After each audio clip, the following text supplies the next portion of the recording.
Welcome to IAB's IAS Academy News Bureau. Today we are going to discuss the Hindu news analysis of 12th August.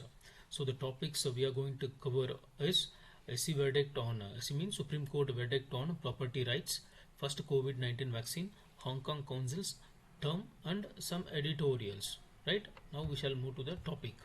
So the first topic is Putin declares world first COVID-19 shot.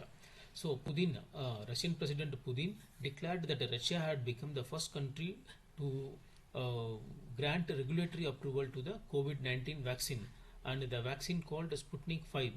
Actually, they named the vaccine as Sputnik 5 in the homage to the world first satellite launched by the Soviet Union. And only 10% of clinical trial is successful, and some scientists fear that more to do more test to become more safe. But Putin says it's a completely safe, and it was tested on his daughter and felt good. So the vaccine was developed by Moscow's Gamaleya Institute. So this is very important. The vaccine was developed by Gamaleya Institute. So the next news is daughters have equal right to inherit property, says Supreme Court. So in this issue, Supreme Court held that daughters have equal birthright with the sons to inherit the joint Hindu family property. So they have right to inherit the property. So the court decided that the Amendment Hindu Section Act, which gives daughter equal rights to the ancestral property, will have a retrospective effect. So a three-judge bench headed by the Justice Arun Mishra authored the judgment. Actually, it was headed by the Arun Mishra, a three-judge bench. So the judgment agreed with the lead of arrangements made by the senior advocate Bishpat Bhattacharya, the substituted Section 6 of the Hindu Succession Act 1956. It confers that the status of a co-partner to a daughter born before or after the amendment in the same manner as son. So he is talking about the co-partnership rights. The co-partnership right is nothing but co-partnership is a person who has the right means birthright to the parental property. So here even the daughters also might be getting the co-partnership right. And next one is, since 2005, the right to co-partnership of a daughter is by birth. It is not necessary that the father should be alive as on September 9, 2005. Actually, before 2005. And the court has overruled the earlier 2015 decision. So, you know that the succession means the process of inheriting the property. Succession, right? So, prior to 2005 Act, so the several states like Tamil Nadu, Andhra Pradesh, Karnataka, Maharashtra, so introduced many state amendments in the Hindu Succession Act of 1956, extending equal rights to daughters in Hindu Mitakshara co-partnership property. So before this verdict, already some states have given the right. So that is mostly the southern states. And the next topic is Ministry of Textiles plan to close two PSUs. PSUs means public sector undertakings. Actually, the ministry has abolished 5 advisory boards and planning to withdraw its representative from Export Promotional Council. So now we are going to see what is PSUs. PSUs is nothing but it's a state-owned enterprises that companies run by the government of India. Even state government also running their own PSUs. So if you see in 1951 we had 5 enterprises, but now we have more than 300 enterprises. So it was categorized as Maharatnas, Navaratnas and Miniratnas 1 and Miniratna 2 categories. So the eligibility we shall see in the economic classes, right? If you see the Maharatna, near about 10 Maharatna companies were there, like NTPC, ONGC, SAIL, GAIL, BHEL, HPCL, and next coming BPCL, Power Grid, CIC, Coal India Corporation. So these are all some of the Maharatnas, and we have near about 16 Navratna companies and more than 70 mini Ratna companies in category 1 and in category 2.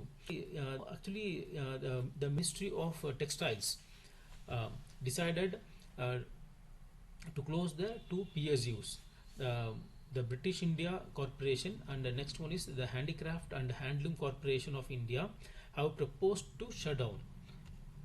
So this issue you have to make a look, right? And next one, next issue is or next news is China extends Hong Kong Council term. So China extends Hong Kong Council term. The Chinese lawmakers have extended the term for Hong Kong Legislative Assembly by 1 year in order to deal with the vacuum left by the postponing the city's election. And because of city election because of COVID-19, they extended the tenure for 1 year. So the Legislative Council known as LEGO, LEGCO, LEGO, the Legislative Council of Hong Kong. The resolution did not mention how the 70 incumbent lawmakers would be handled, including the 4 disqualified from the running for re-election. Actually, 4 lawmakers were disqualified. So out of 70, near about 42 pro-Beijing lawmakers supporting the decision, and around 4.5 million voters right to vote have been deprived in Hong Kong. So meanwhile, the Hong Kong rushed to buy the Hong Kong people rushed to buy the pro-democracy newspaper called Apple Daily. Actually, Apple Daily is a newspaper which comes in Hong Kong. It is a pro-democratic newspaper. So China imposed the security law in June with the opposition politician disqualifies and activities arrested for the social media post. Actually, because of that new law which China was imposed on Hong Kong. If you see the new security law means which laws are if you see the new security law, the crimes of succession, subversion, terrorism and collusion with foreign forces are punishable by the maximum sentence of life prison. So it was the new law by the China. So they were fighting over that new law that already we had seen in the earlier classes, right? And next we are going to see the editorial part of the today's Hindu. So if you see the editorial part, the future of Indian secularism. If you see the future of Indian secularism, so if you what is secularism? Secularism means in preamble they have mentioned secularism. In introduction, that is the introduction to the constitution, it says that we the people of India having solemnly resolved to constitute India into a sovereign, socialist, secular, democratic and republic state, right? And if you see the article is talking about the persistently misused and abused of secularism. So secularism is persistently misused and abused. So and the writer, he distinguishes from the constitutional political secularism and party political secularism. He talks about two secularism. One is constitutional political secularism and party political secularism.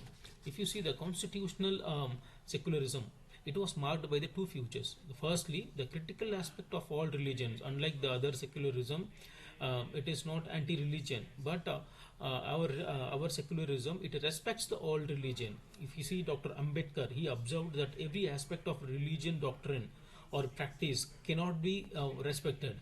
So respect for religions must be accompanied by the critique. This was the quote by Dr. Ambedkar. So our state must respect, leave the religion alone, but also to intervene whenever the religious group or communal disharmony or discrimination of a group of religions. And next one is the next point what he was talking is, it cannot be tolerated the untouchability and leave all personal laws as they are. And when he was talking about our constitutional commitment to freedom of equality and fraternity, and he is talking about the constitutional secularism cannot be sustained by the government alone, but requires collective commitments from the impartial judiciary, scrupulous media, civil society activists and alert citizenry by all those mingling together, only we can preserve the secularism. So the writer is saying in this article, and he is talking about the advent of opportunism. So the in that I am just briefly saying what is mentioned in the article. So the party political secularism born around the 40 years ago. It is a nefarious doctrine practiced by all political parties, including the so-called secular forces. If you see, this secularism has dispelled all values from the core idea and replaced them with the opportunism for the sake of immediate electoral benefit. But nowadays, for the electoral benefits, they are using the that party-based secularism. And today, the constitutional secularism is swallowed by party political secularism, totally wiped out, right? With a little help of opposition, media, and judiciary. Even these medias, opposition, and judiciary were also responsible for the erode of secularism in our country. And the second point of what he mentions is he is talking about the crucial moves. The writer is suggesting two crucial moves. The first one is to shift our focus from politically led project to the socially driven movement for justice. And the second one is a shift of emphasis from interreligious to the intra-religious issue. He says that the two great leaders like B.R. Ambedkar and Jawaharlal Nehru is the high openers for him. He also talks about the majority minority syndrome in this article and vicious cycle of political conflict and social alienation in this article. And today it is an extremely vulnerable for Indian Muslims. So these are all the things he was discussing in the article. He says that the Indian project of secularism has been thrived as much as party politics as by religious orthodoxy and dogma. And he is giving some European examples also. He talks about some European secularism, that European secularism provided by the principle to fight the intra-religion oppression. And next he is talking about the inter-community relations, not only the inter-religious issue, he is also talking about the inter-community issue also to be addressed. So it is now widespread in this particular decade. So finally he is talking about the support of intellectual, both natal as well as the outsiders. So when the intellectuals comes out, so when the intellectuals speak, then only the voice will carry weight and to be heard.